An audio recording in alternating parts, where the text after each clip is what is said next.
চাওক অসমত বহু দিনৰ পৰা মই এটা ডাঙৰ চক্ৰ এটাক লক্ষ্য কৰি আছিলোঁ।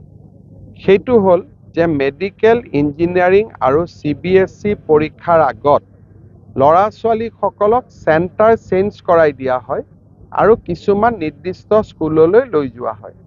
গোৱালপাৰা, নগাঁও, কামৰূপ জিলাৰ 247 গৰাকী ষ্টুডেণ্টক CBSE পৰীক্ষাত 30 নম্বৰকৈ অধিক নম্বৰ দিয়াৰ প্ৰতিশ্ৰুতি দি এখেতসকলক বৰাক উপত্যকাৰ পাথাৰকান্দিলৈ লৈ যোৱা হৈছিলে।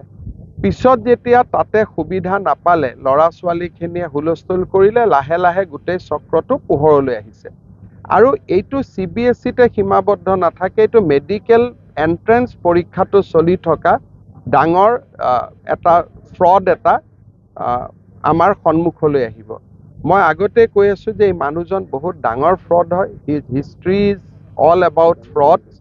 আমাৰ অসমৰ কিছুমান বুদ্ধিজীৱীক তেওঁ নিজৰ অধীনলৈ লৈ আহি এটা মানুহক বিপথে পৰিচালিত কৰাৰ প্ৰচেষ্টা ইমান দিনে চলাই আছিলে। লাহে লাহে কথাবোৰ ধৰাত পৰিব।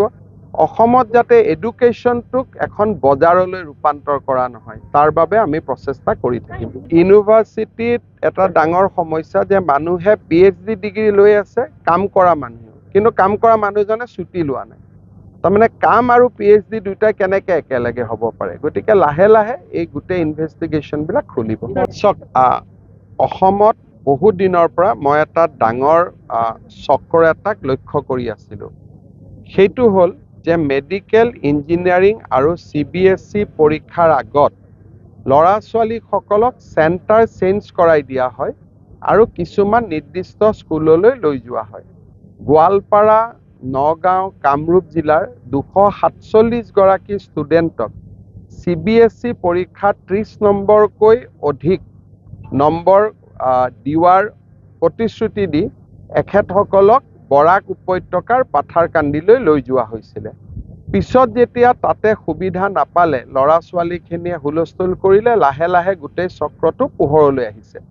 আৰু এইটো CBSEতে সীমাবদ্ধ নাথাকে, এইটো মেডিকেল এণ্ট্ৰেন্স পৰীক্ষাটো চলি থকা ডাঙৰ এটা ফ্ৰড এটা আমাৰ সন্মুখলৈ আহিব। মই আগতে কৈ আছোঁ যে এই মানুহজন বহুত ডাঙৰ ফ্ৰড হয়। History is all about fraud.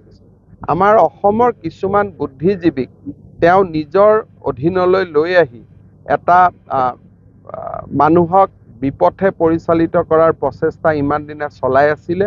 লাহে লাহে কথাবোৰ ধৰাত পৰিব। অসমত যাতে এডুকেশ্যনটোক এখন বজাৰলৈ ৰূপান্তৰ কৰা নহয়, তাৰ বাবে আমি প্ৰচেষ্টা কৰি থাকিম।